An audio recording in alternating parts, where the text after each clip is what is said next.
Welcome to this workshop on meta-analysis. This video is one in a series, and I recommend this one if you plan to work with the standardized mean difference or the mean difference. This video includes both a basic section and also an advanced section. I'll cover the following items: how to enter data, how to run the analysis, how to estimate the mean effect size, how to understand heterogeneity in effects, how to report the results, and how to create plots. I will also cover the following topics: how to perform a subgroups analysis, how to perform a meta-regression, and how to assess the potential impact of publication bias. I'll be using the software Comprehensive Meta-Analysis, or CMA. Our website is metaanalysis.com. There, you can download a free trial of the software and also the datasets used in this video. This analysis is discussed in the text Introduction to Meta-Analysis, 2nd edition, and in our book Common Mistakes in Meta-Analysis and How to Avoid Them. This analysis includes 17 studies that look at the impact of methylphenidate on cognitive function in adults with attention deficit hyperactivity disorder, or ADHD. All studies were randomized controlled trials, RCTs, in which patients were randomized to either methylphenidate or to a placebo. At the conclusion of each study, patients were assessed on some scale of cognitive functioning. Each study reported the mean score for the treated and control groups. The effect size index is the standardized mean difference, D. This example is based on data from a systematic review that was published by Castells et al. In 2011. If you're interested in the specifics of this analysis, please don't rely on this video, but consult the original paper. First, let's look at the data in Excel. The file is called adhd.xls. There's a column here with the study names. Typically, studies report the mean, standard deviation, and sample size for each group. In this analysis, however, each study employed a unique scale to assess the outcome, and so the means are not informative. Therefore, the authors of the systematic review simply reported the standardized mean difference and its standard error. And that's what we have over here. This column holds the standardized mean difference, and this column holds the standard error. There are also some columns with potential moderating variables, and we will discuss these later. I want to copy this data into CMA. I'll highlight all the relevant cells. Notice that I'm including the row with the labels. I click Control-C to copy. I'll open CMA. I'll close this box. I click in this cell, and I click Control-V to paste. I want to take these labels and move them into the header. I click Format, Use First Row as Labels. At this point, the labels are correct, but I still need to identify the function of each column. On the menu, there's a button that I can use to insert columns, and there's a separate button that I can use to identify the function of columns.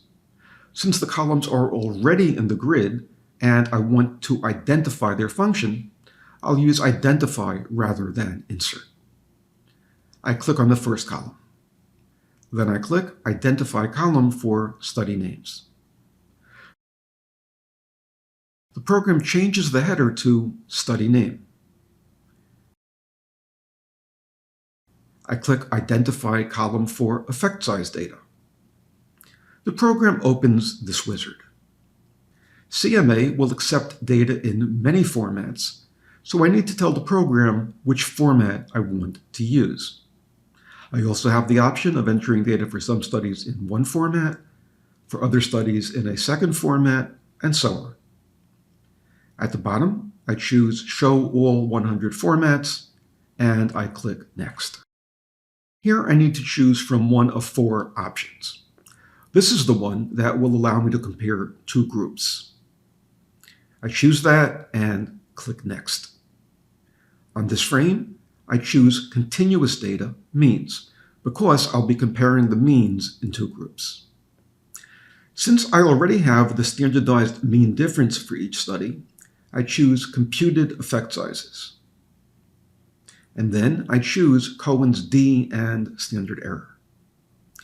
If I were inserting these columns, the Finish button would light up. However, since the columns already exist and I need to match each column with its function, the Next button lights up. I click Next. Here, I need to identify the column that holds the standardized difference in means. I click here, and I scroll down to the column labeled Cohen's d. Next, I need to identify the column that holds the standard error. I click here, and I scroll down to the column labeled SE. I need to identify the column that holds the sample size for the first group. I don't have that, so I'll skip it. And I need to identify the column that holds the sample size for the second group. And again, I don't have that, so I'll skip it. And finally, I need to identify the column that holds the effect direction. I'll discuss that a little later, but I don't have that, so I'll skip it. I click Finish. The program has now created a set of columns to hold the data that we need to enter for the effect size. This column has been labeled Standardized Difference in Means, and this column has been labeled Standard Error. Recall that we don't have columns for the sample size, and so the program created them. This column is labeled Group A, N, where N stands for sample size, and this column is labeled Group B, N. The program opens a wizard that allows me to assign my own labels to the 2 groups. I'll call this drug, and I'll call this placebo. I click OK, and the program applies those labels. This is drug N, and this is placebo N. And finally, we have a column called effect direction. If I click on any cell in this column, the program opens a drop-down box with 3 options. These are auto, positive, and negative. Auto means that the program will take whatever sign it finds here and keep that sign. Any effect size that is negative will stay negative, and any effect size that is positive will stay positive. That's what I want, so I click Auto for this cell. As soon as I do that, the program computes the effect size that it will be using in the analysis and displays that here. Then I use Control-C to copy this cell. I highlight all the other cells in this column, and then I click Control-V to paste. Now the program displays the computed effect size for all studies. In this analysis, I was able to use auto for effect direction because the direction had the same meaning in all studies. An effect size less than 0 always meant that the placebo group did better, and an effect size greater than 0 always meant that the treated group did better. When I choose auto, the program simply takes the direction as entered, which is what I want. But what happens if that is not the case?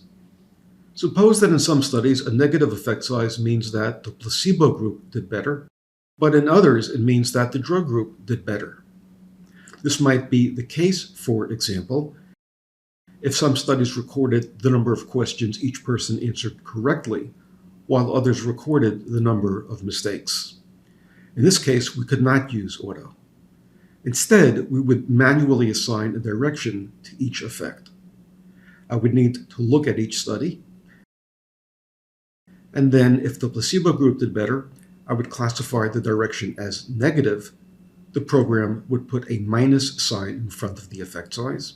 And if the drug group did better, I would classify the direction as positive. And the program would put a plus sign in front of the effect size. By default, the program is displaying three effect size indices. This is the standardized difference in means, sometimes called Cohen's d, and this is an alternate version of the standardized difference in means, sometimes called Hedges G. To compute Hedges G, we would need the sample size in each group, and since we don't have that, this column is blank. This is the raw difference in means. We can only use this if all studies used the same scale, and here it would have no meaning. Since I'm not using these columns, I'd like to hide them. To modify the display, I can right-click on the yellow columns, and I click the option to customize the display. The program opens this wizard. By default, the program has checked the three effect size indices that we just discussed. I'm going to remove the check mark for Hedges G, and I'm going to remove the check mark for the difference in means. At the bottom, I can check the option to show the standard error, and I can check the option to show the variance. I want to check both of these, and then I click OK. Now the program is displaying the standardized difference, Cohen's d, and it's displaying the standard error and the variance of that effect size. I also need to assign a function to these other columns. I'll come back and do that later. This would be a good time to save the file. I click the save icon and I give the file a name.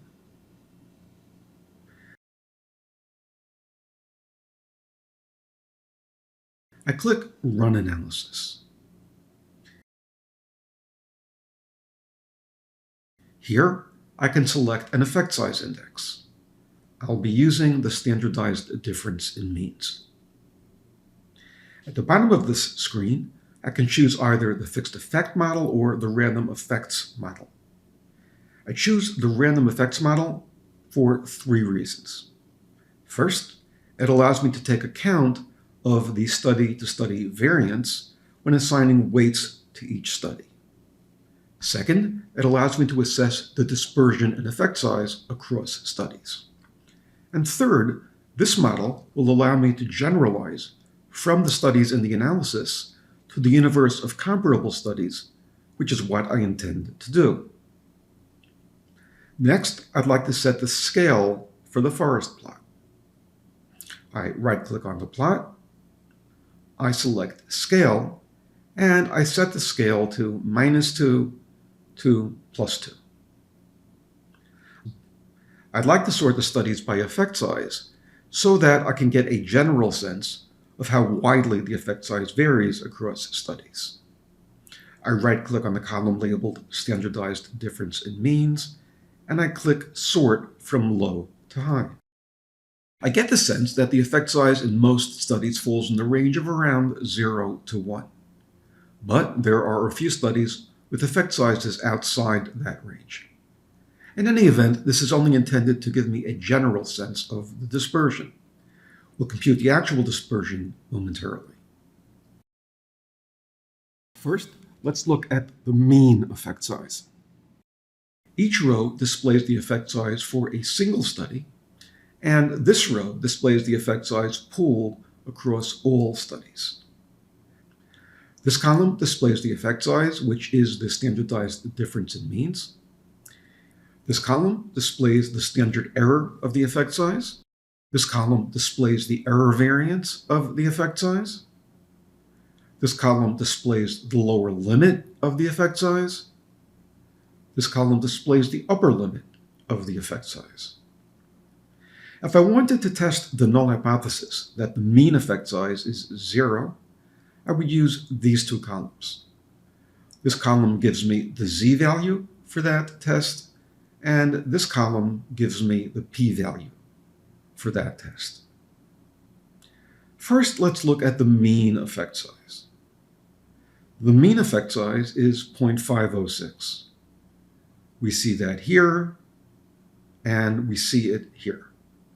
On average, in the universe of populations that are comparable to those in the analysis, the treatment increases cognitive function by roughly 0.5 standard deviations. The confidence interval tells me how precisely we've estimated the mean effect size.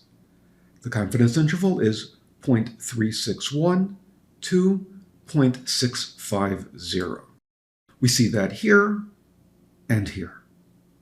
The mean effect size in the universe of comparable populations probably falls in the range of 0.361 to 0.650. If we wanted to test the null hypothesis that the mean effect size is 0, the z-value for that test is 6.862, with a corresponding p-value of less than 0.001. We see that here, and we also see it here in that the confidence interval excludes 0.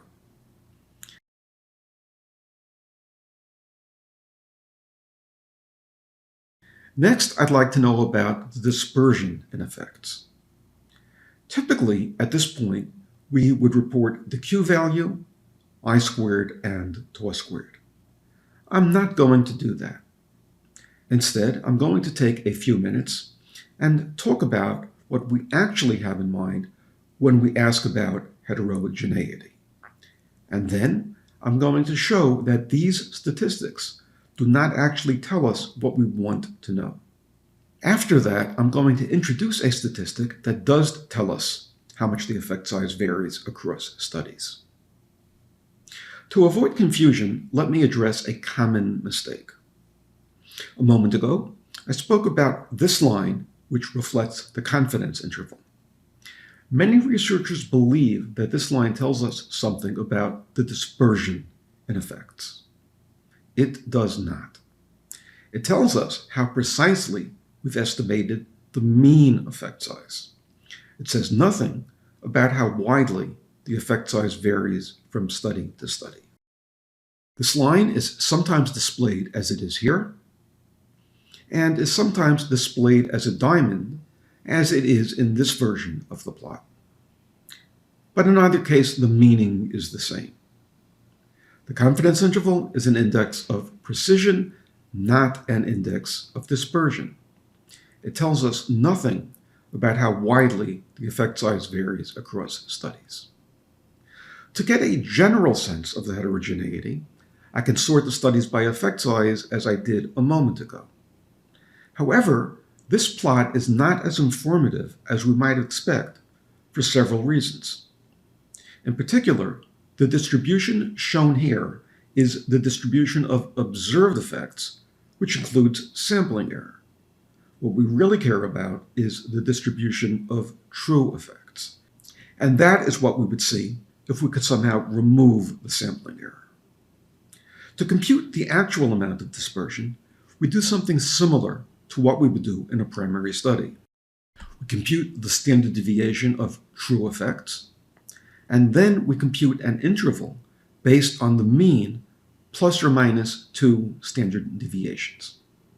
If we can assume that the effects are normally distributed in the relevant units, we would expect that the true effect size in 95% of all comparable populations will fall within that interval. I'm going to switch to a plot that actually shows the entire distribution of true effects. Unlike the current plot, which shows the effects only for the populations actually included in the analysis, this plot shows the distribution of effects for the universe of all comparable studies. And unlike the current plot, which shows the distribution of observed effects, this plot is intended to show the distribution of true effects. In other words, this plot is supposed to show what the distribution of effects would look like if we could somehow remove the sampling error. I've set the scale to go from 0 to 1. An effect size of 0 would indicate that the treatment had no effect. An effect size in the range of 0.20 might be considered a small effect. The clinical impact would be trivial in the sense that most patients would not be aware of a change. An effect size in the range of 0.50 might be considered a moderate effect. Most patients would be aware of the change, and in some cases their colleagues would notice the change as well.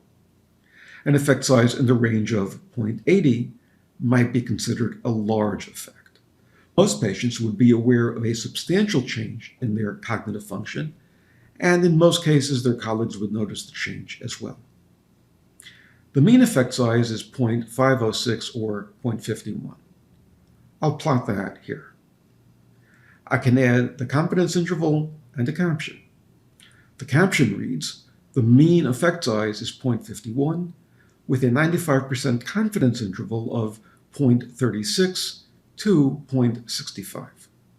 In other words, we estimated the mean effect as 0.51, but the true mean could fall anywhere from here to here.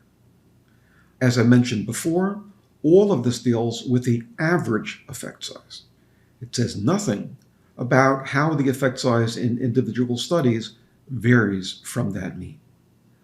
Let's look at that now. In a real analysis, I would simply plot the distribution of true effects. However, for the purpose of this video, I'm going to present three possible distributions and then ask which one applies in our analysis.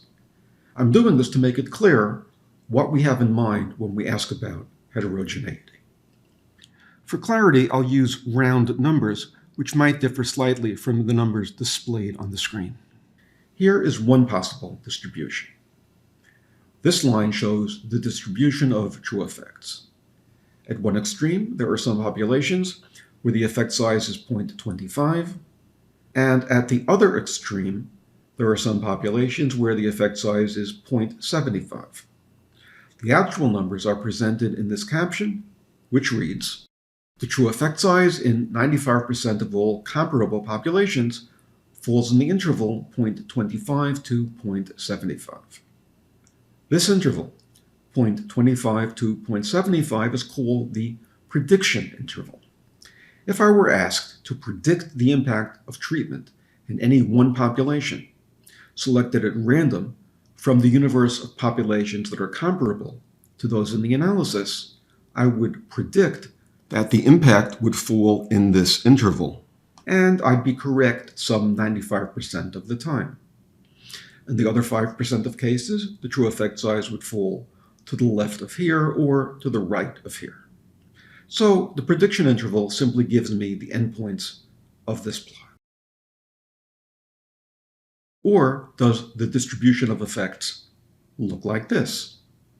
At one extreme, there are some populations where the effect size is 0.15, and at the other, there are some populations where the effect size is 0.85.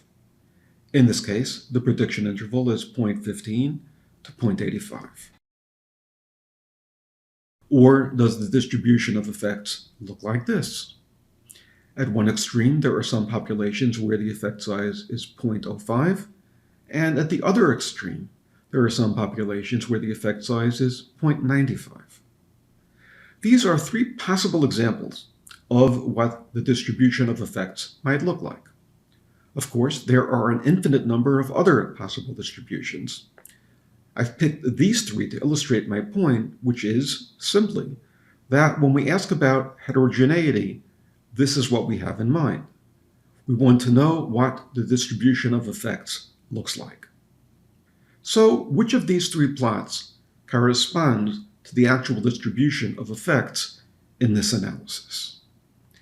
Because this is so important, I would assume that this information is included in any paper that reports the results of a meta-analysis. As it turns out, however, I would be wrong. There are three statistics that researchers typically report to describe heterogeneity. To see these statistics in the CMA, I click Next Table and I scroll over to the right. And the statistics are presented here. These are the Q value, along with its degrees of freedom and p-value, the I-squared statistic, and tau squared. However, as we will see momentarily, these statistics don't actually tell us how much the effect size varies. The first statistic reported is the Q value, along with its degrees of freedom and p-value. In this case, the Q value is 30.106, the degrees of freedom is 16, and the P value is 0.017. On that basis, does the distribution of effects look like this, or like this? The answer is there is no way to know. It could be any of these. The next statistic reported is I-squared. In this case, I-squared is 46.855%. Let's call that 47%. On that basis, does the distribution of effects look like this, or like this? It could be any of these. I recognize that this statement will probably come as a surprise, but ask yourself this. I've given you the value of I-squared, which is 47%. Which of these plots actually corresponds to the distribution of true effects? You may or may not guess correctly, but your choice will be a guess because I-squared does not provide that information.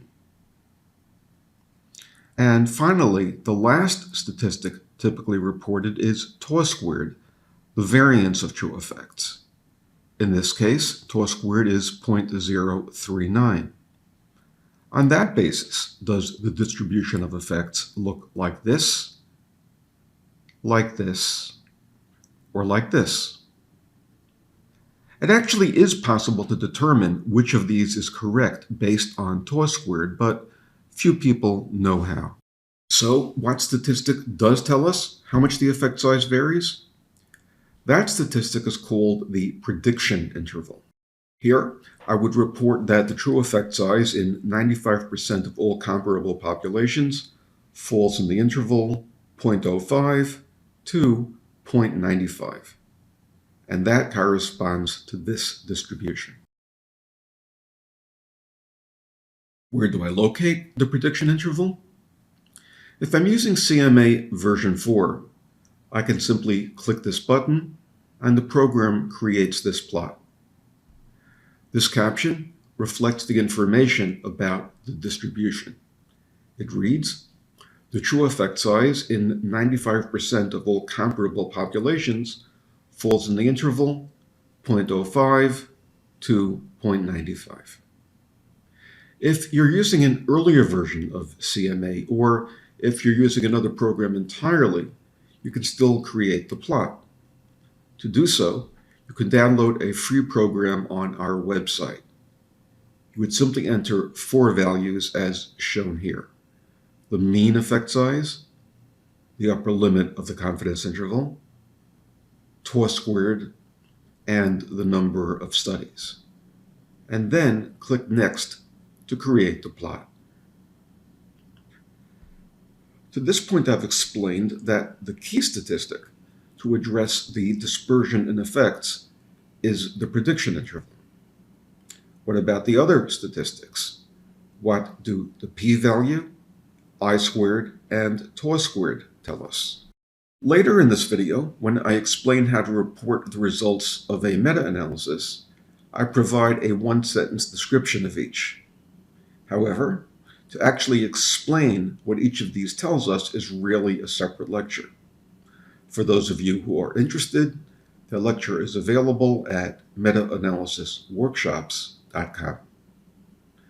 And this is also addressed in the text, Common Mistakes in Meta-Analysis and How to Avoid Them. The relevant chapter is available for free as a PDF on the book's website. I encourage you to take advantage of these resources. A primary benefit of a meta-analysis is that it enables us to see how the effect size varies across studies. We should always be sure to report this information and to do so in a way that is clear and informative. That is, by reporting the prediction interval. There is one very important caveat to all of this. In order to estimate heterogeneity reliably, we need a minimum number of studies in the analysis. The number of studies needed will vary based on several factors. However, we might use 10 as a useful minimum. When there is variation in the effects and there are less than 10 studies in the analysis, we cannot have confidence that any of the statistics related to heterogeneity will be reliable. This includes I-squared, tau-squared, and the prediction interval. Now let's have a look at how we might explain the results. In CMA version 4, I click this button, and the program displays this page, which reads as follows. Overview. The analysis is based on 17 studies. The effect size index is the standardized difference in means, D. The results of this analysis will be generalized to comparable studies, and therefore, the random effects model was employed for the analysis. And here I would indicate what an effect size on either side of 0 represents. For example, if it favors the treated group or the control group. What is the mean effect size? The mean effect size is 0.506 with a 95% confidence interval of 0.361 to 0.650. The mean effect size in the universe of comparable studies could fall anywhere in this interval. The z-value tests the null hypothesis that the mean effect size is 0. The z-value is 6.862, with the corresponding p-value of less than 0.001. Using a criterion alpha of 0.05, we reject the null hypothesis and conclude that in the universe of populations comparable to those in the analysis, the mean effect size is not precisely 0. How much does the effect size vary across studies? The Q-statistic provides a test of the null hypothesis that all studies in the analysis share a common effect size. If all studies shared the same true effect size, the expected value of Q would be equal to the degrees of freedom, which is the number of studies minus 1. The Q value is 30.106 with 16 degrees of freedom and a p-value of 0.017. Using a criterion alpha of 0.10, we reject the null hypothesis that the true effect size is the same in all these studies. The I-squared statistic is 47%, which tells us that some 47% of the variance in observed effects reflects variance in true effects rather than sampling error. Tau-squared, the variance of true effect sizes, is 0.039 in D units, and tau, the standard deviation of true effect sizes, is 0.197 in D units. If we assume that the true effects are normally distributed in D units, we can estimate that the prediction interval is 0.058 to 0.953. The true effect size in 95% of comparable populations falls in this interval. Please note that my intention here is not to have the program write the report. I'm simply trying to ensure that the statistics are interpreted properly. Next, I want to create a high-resolution version of the forest plot. First, I want to modify this screen. I want to hide some columns, which will leave more room for the remaining columns. I right-click in this area to open a panel.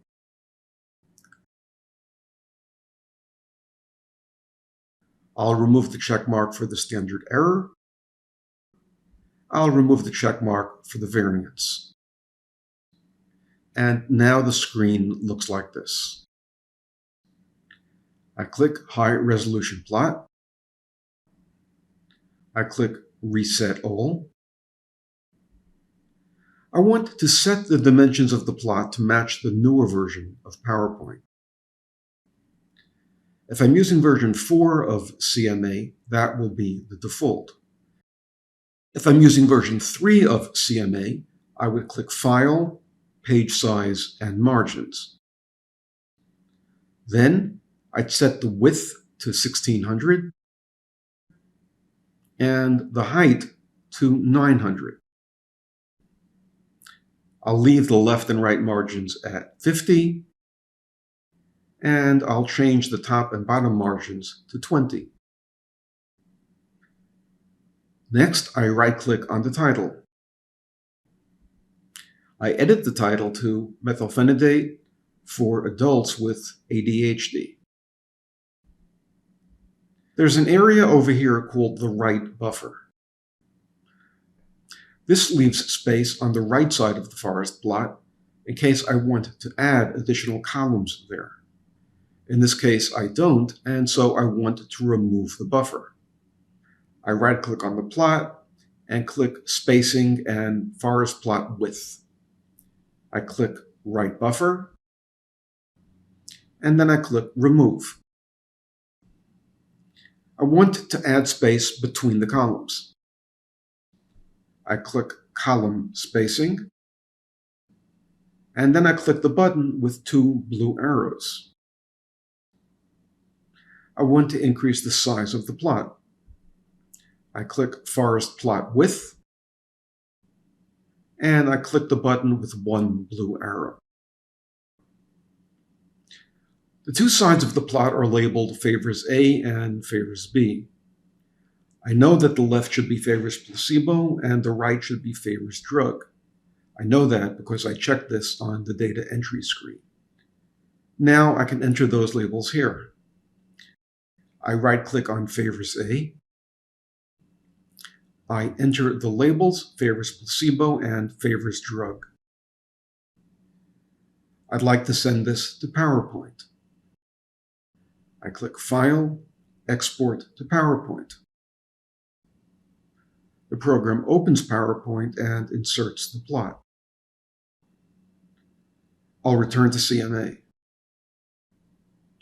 Back in CMA, I choose Colors for Slides. I can modify any or all of the colors, and then send this to PowerPoint again.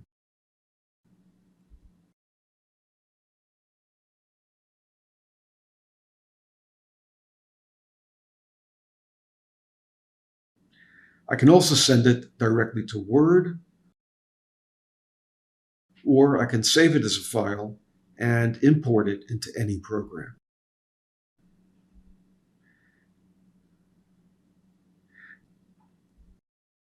Next, let's plot the distribution of true effects. In CMA version 4, I simply click this button to get the plot. I can edit almost any element on the plot. I'll change the title to methylphenidate for adults with ADHD. As before, I can click File, Export to PowerPoint. If you're using CMA version 3, you would use the program on our website to create the plot.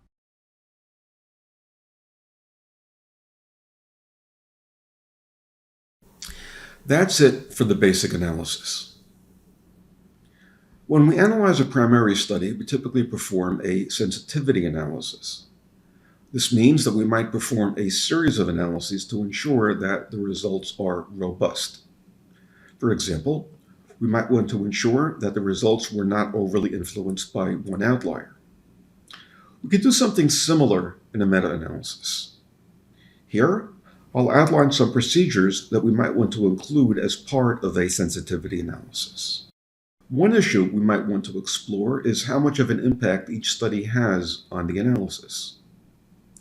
Recall that the summary effect size is a weighted mean of the individual effect sizes. We might want to see how much weight was assigned to each study.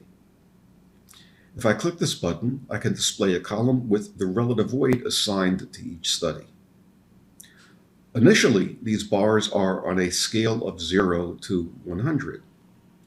To see the weights more clearly, I can right-click here, and then I choose Scale Relative to Maximum.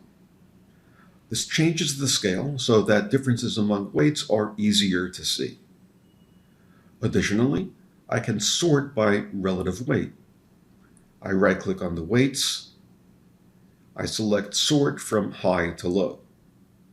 We can see that no study gets more than 11% of the weight. This tells me that I don't need to be concerned that any one study dominated the analysis. I also see that almost every study gets at least 4% of the weight. And this tells me that most of the studies played a role in the estimates of the mean effect and heterogeneity. Another type of sensitivity analysis is to ensure that the results are robust in the sense that the basic conclusions are not dependent on any one study. To look at this, we could run the analysis with only the first study removed, then with only the second study removed, and so on. CMA allows us to perform this sensitivity analysis with one click. First, I'm going to resort the studies by effect size. Let's focus on Spencer B, since this is the study with the highest effect size, which is 1.3. At the bottom of the screen, I have a tab for Basic Stats and a tab for One Study Removed. I click on the tab for One Study Removed. Now, the row labeled Spencer B does not show the results for Spencer B. Rather, the row for Spencer B shows the results for an analysis based on all studies except for Spencer B. On the row labeled Spencer B, the effect size is 0.467.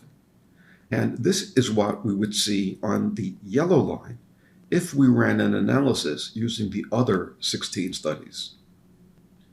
Recall that the mean effect size with all 17 studies was 0.51. Now we know that without this study, the mean effect size would have been 0.47. So this study pulled the mean effect to the right from 0.47 to 0.51. From a clinical perspective, a mean effect size of 0.47 is essentially the same as a mean effect size of 0.51. So the essential conclusions would remain the same if we removed the study from the analysis. As I scan the set of analyses, I see that regardless of which study I remove, the basic conclusions remain unchanged. This row continues to show the original results, and if I compare each row to this row, I see that the mean effect size never moves to the left nor to the right by enough to change the clinical implications of the finding. If we're concerned about a test of the null hypothesis, the p-value is always less than 0.001.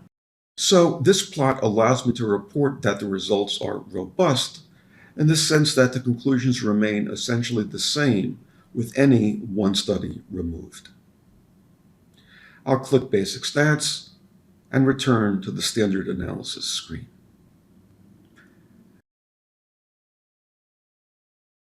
Next, I'd like to perform an analysis for publication bias. The logic of publication bias is discussed at length in another module. Here, I'll focus on the results. I'll click Analyses, Publication Bias. And the program displays what is traditionally known as a funnel plot. The large studies are plotted at the top, and small studies are plotted at the bottom. This line corresponds to the mean effect size, and the diamond corresponds to the mean effect size and its confidence interval. Initially, the mean and confidence interval are based on the fixed effect model. Since we're working with the random effects model, I'll select that here. The mean and confidence interval now match those we saw on the main analysis screen. On the main screen, the anchor was at 0, and here the anchor is at the mean effect size. This makes it easier to see how studies vary about the mean. Most models of publication bias assume that most of the large studies have been published. That's because large studies tend to be statistically significant even when the effect size is relatively small. And even when these studies are not statistically significant, there are various incentives to publish them. Therefore, we expect all of the large studies to be published, and based on the laws of statistics, to be evenly distributed on either side of the mean. By contrast, we expect that only some of the smaller studies have been published. Specifically, small studies that reported large effects would tend to be statistically significant and likely to be published. By contrast, small studies that reported smaller effects might not be statistically significant and might not have been published. If there's no publication bias, we would expect to see large studies evenly distributed on both sides of the mean, and we would also expect small studies to be evenly distributed on both sides of the mean. On the other hand, if there is publication bias among the small studies, that would mean that there are studies missing over here, and so we would expect the mean for the small studies to be higher than the mean for the large studies. On that basis, most procedures that look for publication bias look to see if the mean for these studies is higher than the mean for these. In order for these procedures to be useful, we need to have a reasonable number of large studies and a reasonable number of small studies in the analysis. I don't think that we have that here. Small studies would appear down here, and we don't have many. Nevertheless, I'll run through these procedures to show how they are intended to work. And for that purpose, I'll refer to these studies as small. At the top, where we plotted the large studies, there are roughly an equal number of studies on either side of the mean.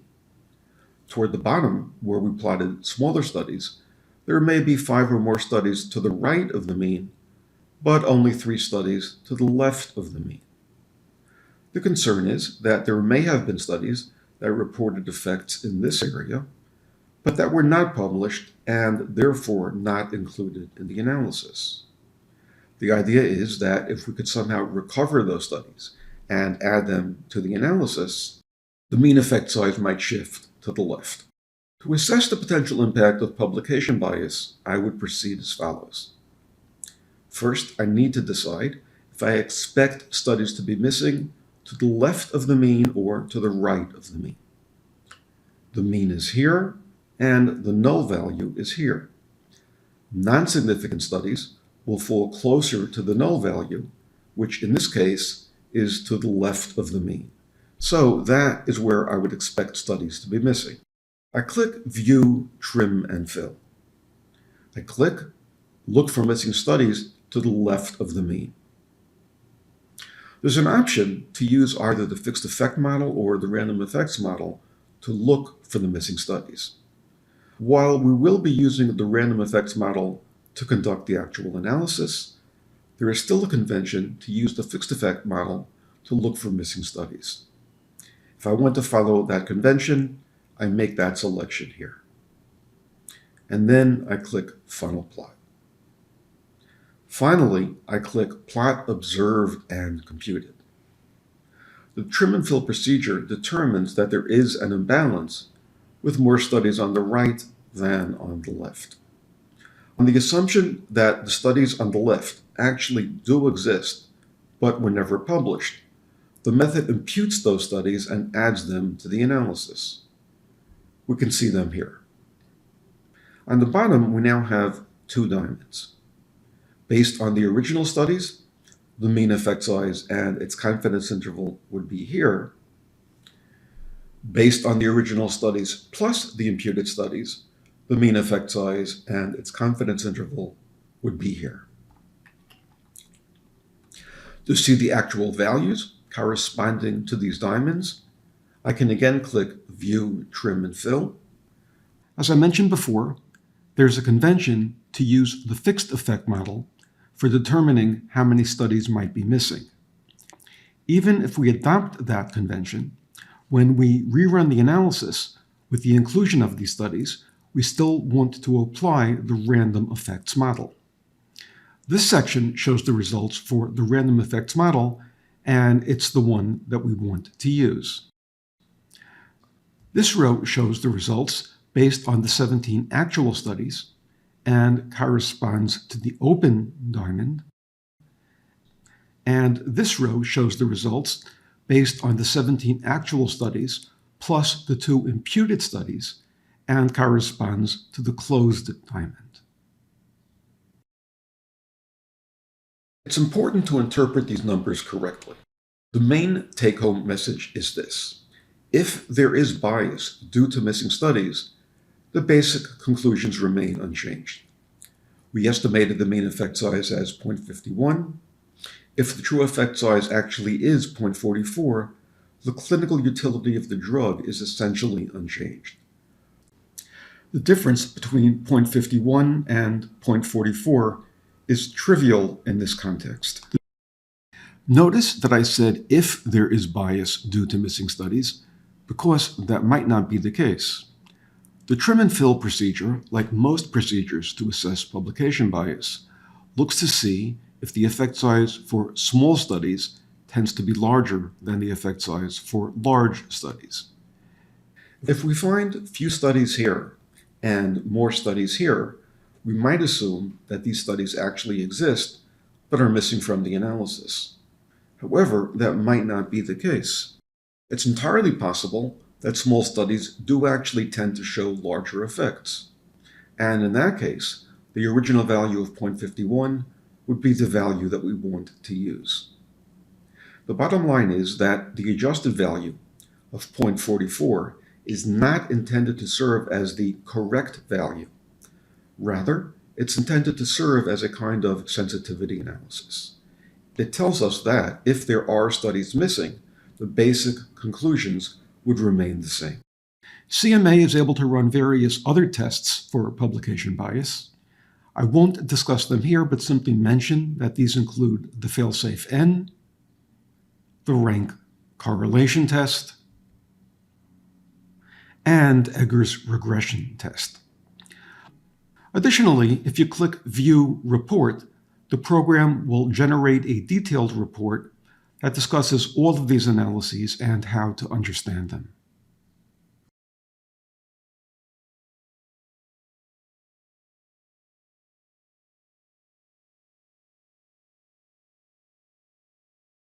In part 1, I started by showing how we could estimate the mean effect size and the dispersion in effects. Then I took a tangent to discuss sensitivity analysis. We discovered that the basic analysis is robust. It is not dominated by any 1 or 2 studies. The results are relatively stable, and the key conclusions are not an artifact of publication bias. On that basis, let's return to the main results. The mean effect size is 0.51, which we elected to call moderate based on the clinical description. But we also know that the effect size in any given study may fall some distance from the mean. In part 1, I showed how we could use this data to estimate the distribution of true effects. And that distribution looked like this. At one extreme, there were studies where the drug had virtually no impact, and at the other extreme, there were studies where the drug had an enormous impact. To understand why this matters, let's consider another analysis.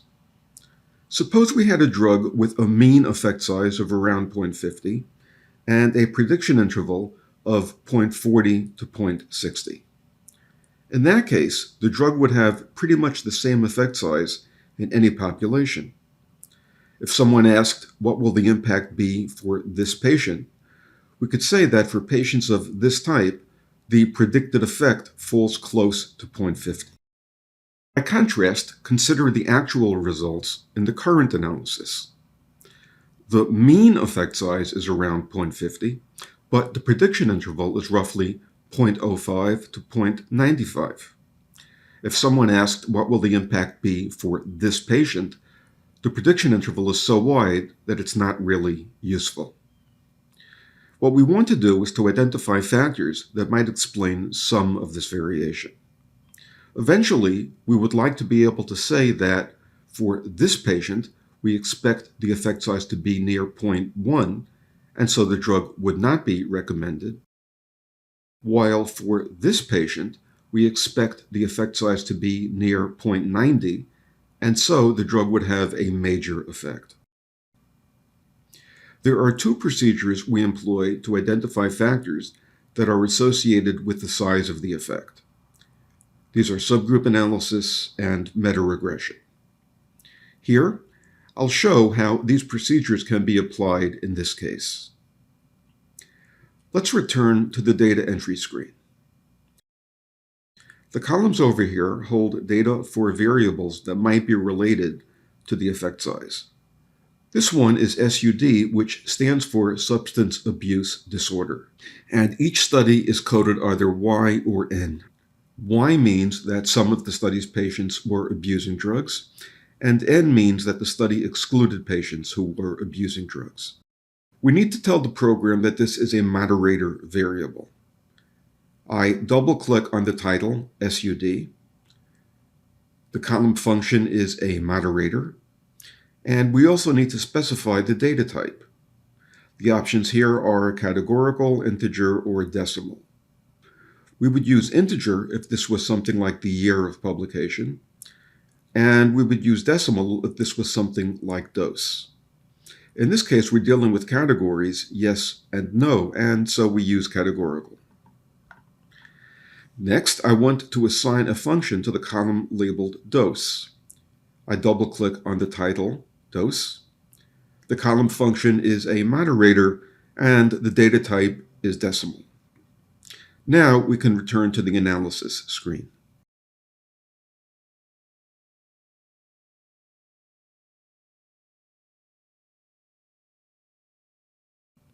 I click Run Analysis. I click Random Effects.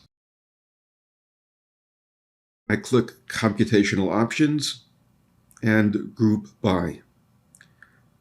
The only option displayed here is SUD, and that's because this was the only moderator that was defined as categorical. I select SUD. I add a check mark to each of these options, and I click OK. Finally, I'll right-click on the column with the standardized mean difference and sort from low to high. These are the studies that excluded SUD patients. The mean effect size is 0.58. And these are the studies that included SUD patients. The mean effect size is 0.16. To get a better sense of the difference between the two, I can hide the individual studies and display only the summary rows. To hide the individual studies, I deselect this button. For studies that excluded SUD patients, the mean effect size is 0.58. For studies that included SUD patients, the mean effect size is 0.16. I think it's clear that the difference is clinically important, and additionally, I can see that there is almost no overlap between the two confidence intervals, and so I expect that the difference in means will be statistically significant. We'll look at that in a moment. I'll click this button again to redisplay the individual studies. Next, I want to ask if this difference is statistically significant. I click Next Table. Here, there's a section labeled Mixed Model. This is the section I want to use. I'll explain later what it means. The mean effect sizes are the same ones that we saw a moment ago. For the 13 studies that excluded SUD patients, the mean effect size is 0.577. For the 4 studies that included SUD patients, the mean effect size is 0.162. To compare this mean versus this one, I can use a Q-test. The Q value is 6.130 with 1 degree of freedom and a p-value of 0.013. I would reject the null hypothesis that the mean effect size is the same here and here, and I would conclude that the effect size is higher here. So to recap, we've concluded that the difference between this mean and this one is statistically significant. I wanted to start with that conclusion, but in running these computations, I made a series of decisions. I need to discuss what those decisions were and why I made them. And we also need to discuss what conclusions we can draw from the analysis, and equally important, what conclusions we cannot draw from the analysis. The first issue I want to discuss is the choice of a statistical model. As always, at the bottom of the screen, we can select either the fixed effect model or the random effects model. I selected the random effects model. Let's be clear about what that means.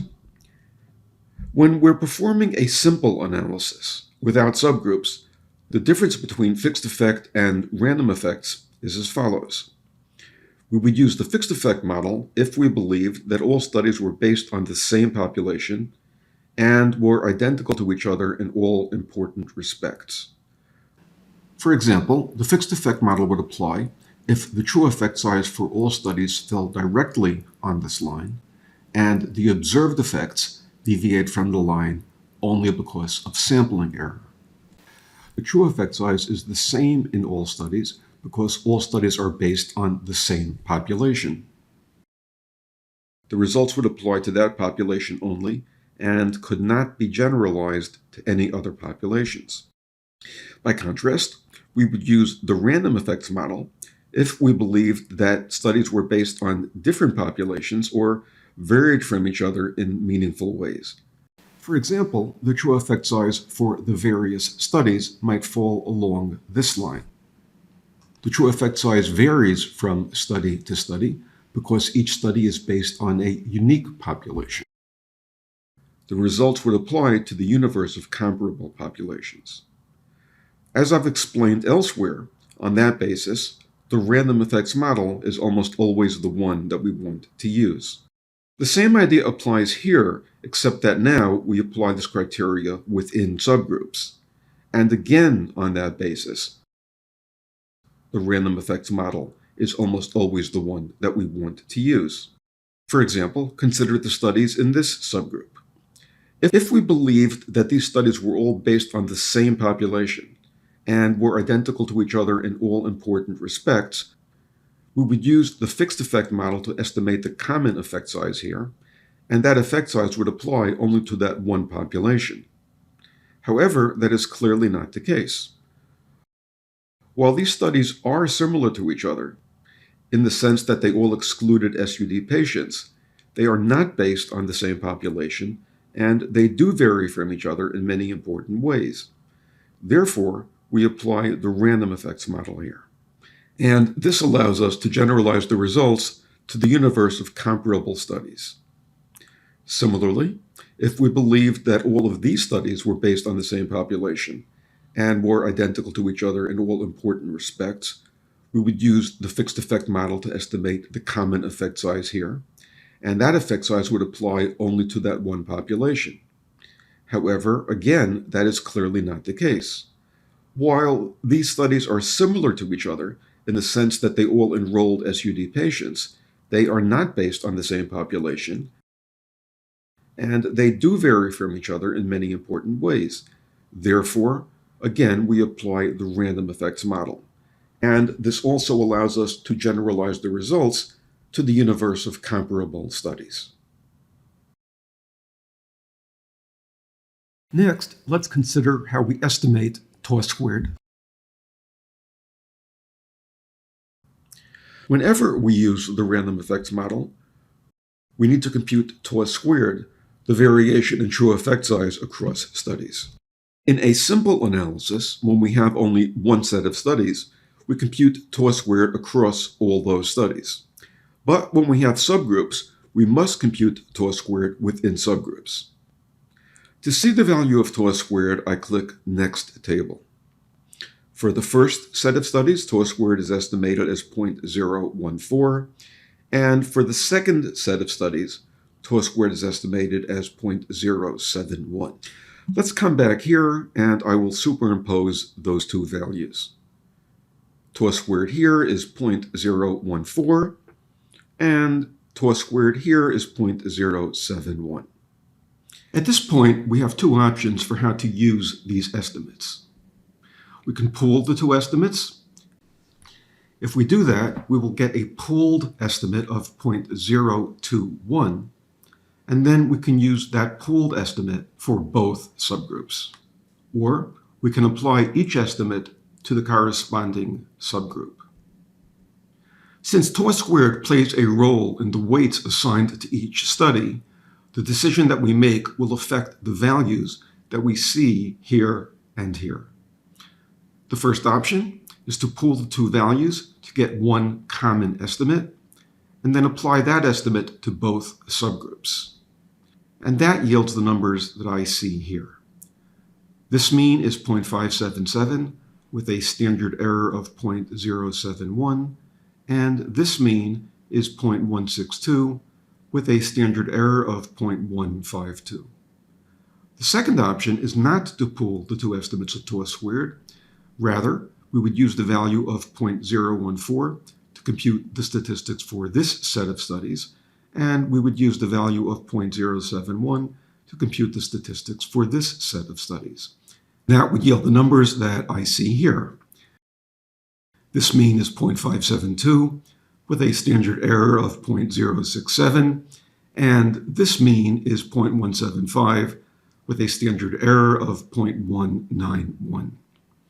In almost all cases, I want to pool the estimates. Why do I choose to pool the estimates? The reason is that an estimate of tau squared based on a small number of studies is not reliable. The estimate here is based on 13 studies and is not very reliable. The estimate here is based on 4 studies and is not reliable at all. So, if we used the two estimates without pooling, these estimates would be poor.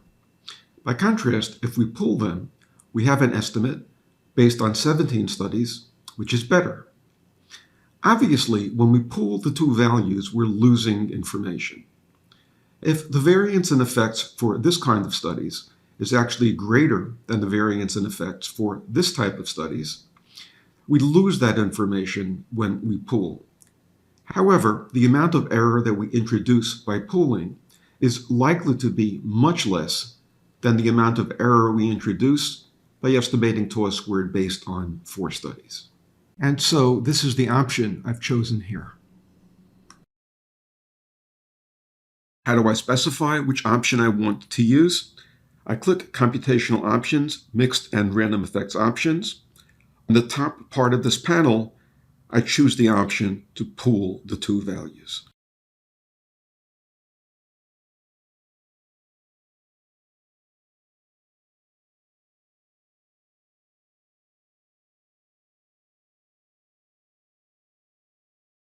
To this point, I've explained that we want to choose a random effects analysis. Now I need to discuss why this is called a mixed effects analysis rather than a random effects analysis. The reason is that we need to choose a statistical model at 2 levels. Within subgroups, we're using random effects. That is, we use a random effects model to synthesize the data from these studies and yield these numbers, and we use a random effects analysis to synthesize the data from these studies and yield these numbers. At the same time, however, we're using a fixed effects model to select the 2 subgroups. And those are the subgroups which exclude SUD patients or include SUD patients. The 2 subgroups are fixed. The word fixed here does not mean that the 2 groups are the same, since obviously they're not. Rather, they are fixed in the sense that they have been selected or identified. In other words, we care about these specific subgroups only. We want to know the mean effect here and here. We will not be generalizing from these 2 subgroups to other subgroups. To specify that we will be using fixed effects for the subgroups, I click Computational Options, mixed and random effects analysis, and this selection is made on the bottom part of the panel. And I select the option to combine subgroups using a fixed effects model. To recap, we'll be using the fixed effects model to identify the specific subgroups that we care about. We set that here.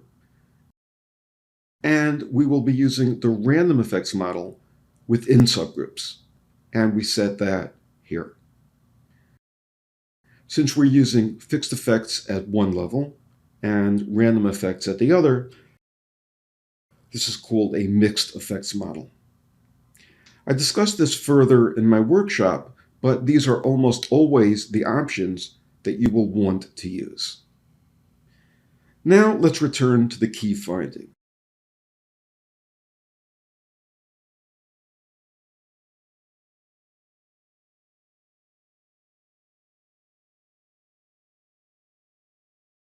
The difference between this mean and this one is statistically significant. What does that tell us? The answer is probably not what you'd expect. I am able to say that the effect size here was greater than the effect size here. However, I cannot say that this is due to the fact that these studies excluded SUD patients while these studies enrolled SUD patients.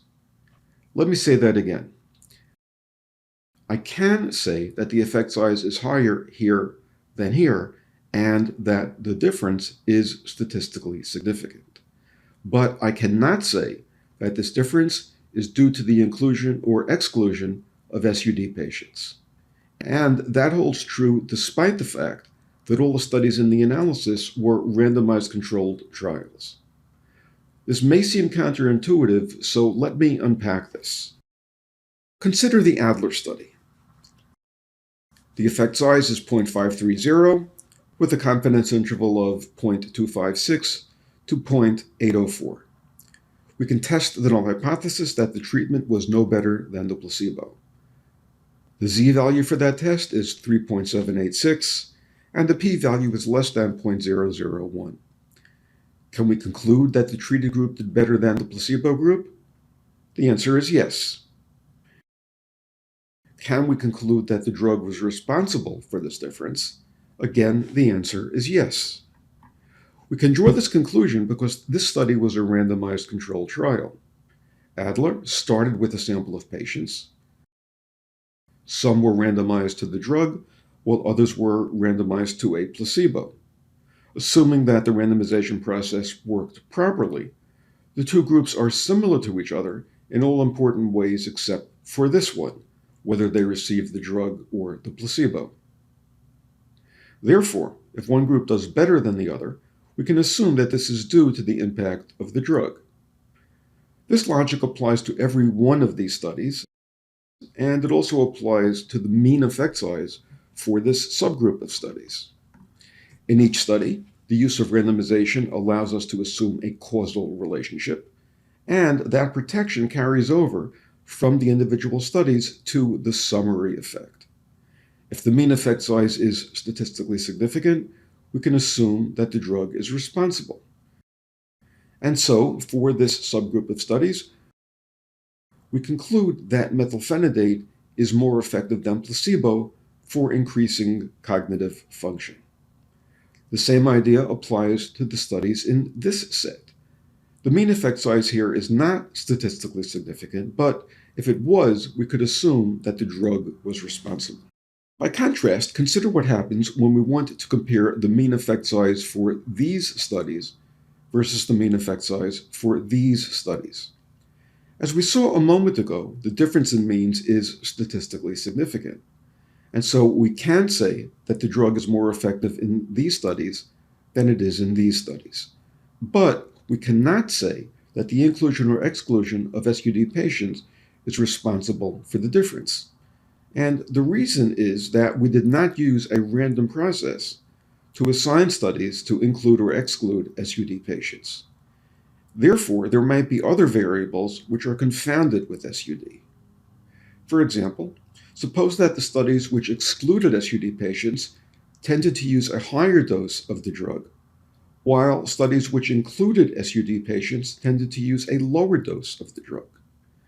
We chose to call these groups SUD excluded versus SUD included, but it's possible that we could also have labeled these studies high dose and low dose. And it's possible that dose, rather than SUD, is responsible for the difference in means.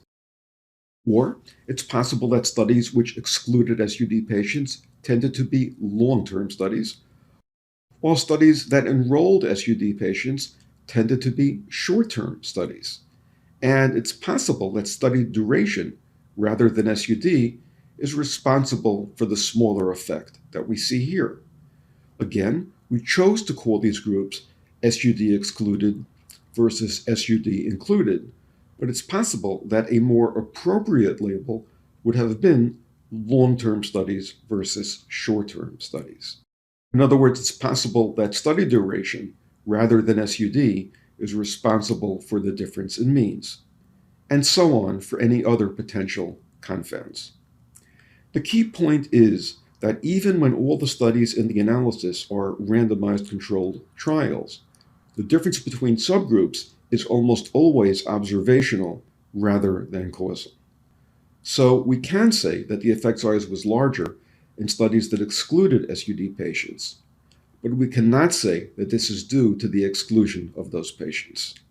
It might be due to that, but it could also be due to some other factor which is confounded with SUD.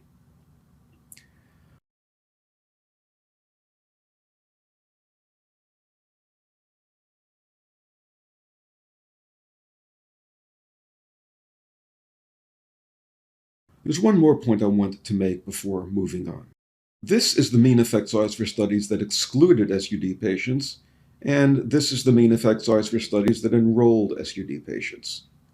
This is the mean effect size across all studies. We need to ask if it makes sense to report this value. In some cases, it will make sense to report this value, and in some cases, it will not. But it's important to understand what this value represents. The mean here is a weighted mean of this mean and this one. Since this subgroup has more studies than this one, it will tend to carry more weight in computing the overall mean. The mean effect size here can be thought of as the mean effect size in a universe where roughly 75% of the studies exclude SUD patients and roughly 25% include SUD patients. I'm not sure this is a universe that I would care about, and so I would choose to remove the line with the overall effect size. And to do that, I deselect this button, and the overall effect size is now hidden. On the other hand, if the mean in all subgroups had been comparable, I may have elected to display the overall mean. So that's a basic look at subgroups analysis.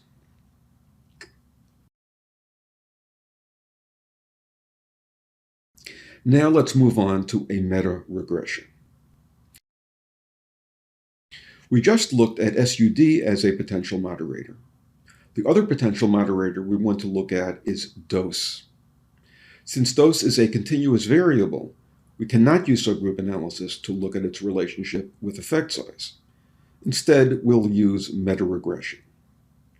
First, I need to remove the subgrouping. I click Computational Options, Group By, and Reset.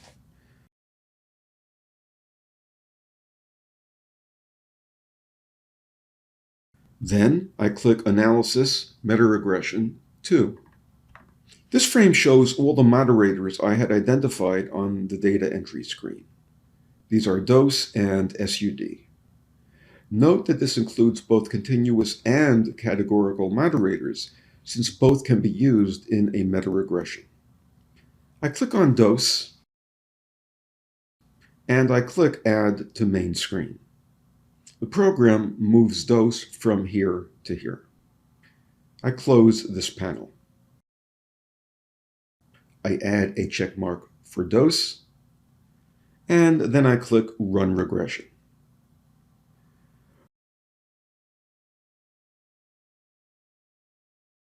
When I click Run Regression, the program generates many pages of statistics.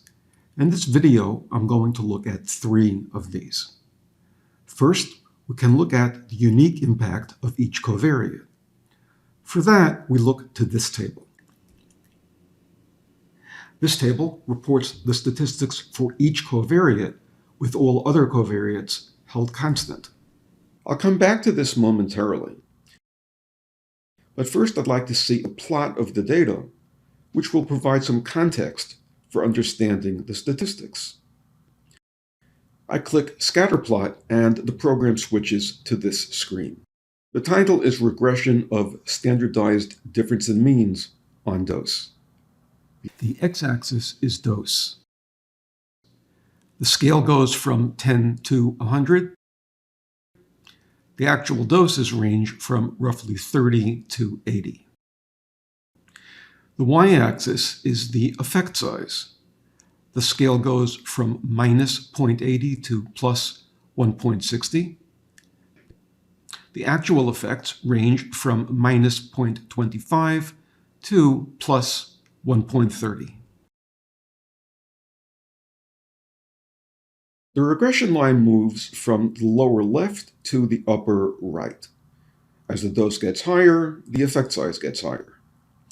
For studies where the dose is 30 units, the predicted effect size is roughly 0.25. For studies where the dose is 80 units, the predicted effect size is roughly 0.75. So, as the dose increases by 50 milligrams, the effect size increases by roughly 50 points.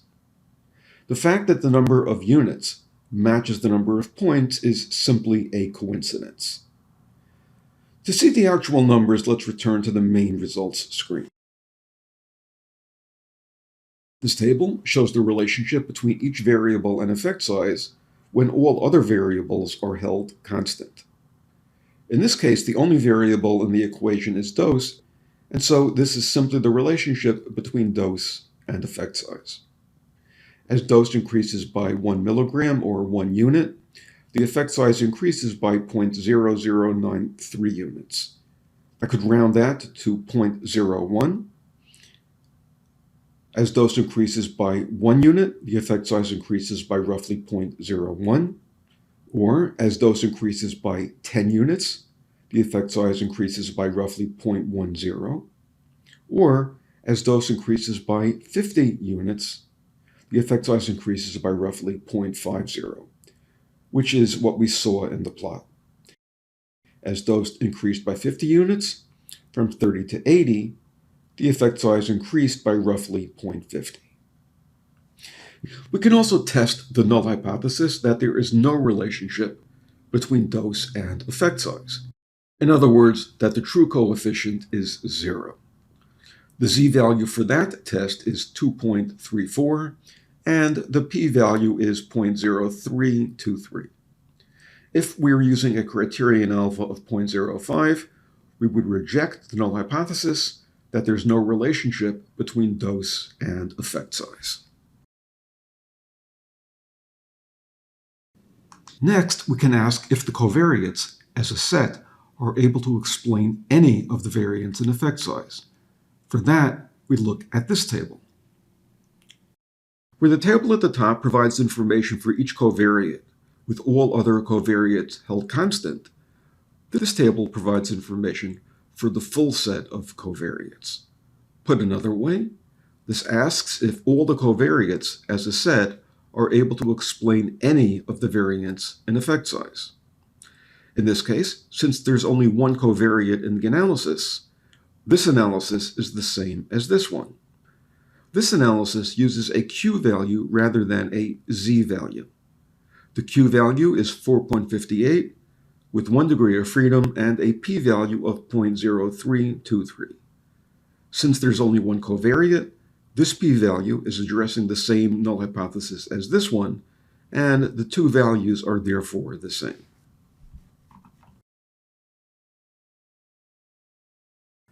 And next, we can ask if the covariates, as a set, are able to explain all of the variance in effect size. For that, we come back to this part of the screen. Notice that this block actually has two parts. The part that we just looked at addresses the question, do the covariates explain any of the variation in effects? The second part asks if the covariates explain all of the variation in effects. To explain what that means, let's have another look at the plot. We have the regression line, and we have the individual studies. The null hypothesis being tested is that dose is able to explain all of the variation in effects. Put another way, the null hypothesis being tested is that the true effect size for all studies falls directly on the regression line. Of course, most of the observed effects fall some distance from the regression line, but the null hypothesis refers to the true effects rather than the observed effects. The null hypothesis is that the true effect size for this study is actually here, and the observed effect size is here only because of sampling error. Similarly, the true effect size for this study is actually here, and the observed effect size is here only because of sampling error, and so on for all the other studies. To test this null hypothesis, we use a Q-value. The Q-value is 24.14 with 15 degrees of freedom and a p-value of 0.0627. By convention, we use a criterion alpha of 0.10 to test this null hypothesis. On that basis, we would reject this null hypothesis, and we would conclude that dose does not explain all of the variation in effects. Taking these two elements together, we conclude that dose explains some of the variation in effect size, but not all of the variation in effect size. This was intended as an overview of the meta-regression module. In my workshops, I go into a lot of additional detail. For a more complete discussion of meta-analysis, consider subscribing to our workshops. These are now available online as well as in person. For information, visit metaanalysisworkshops.com.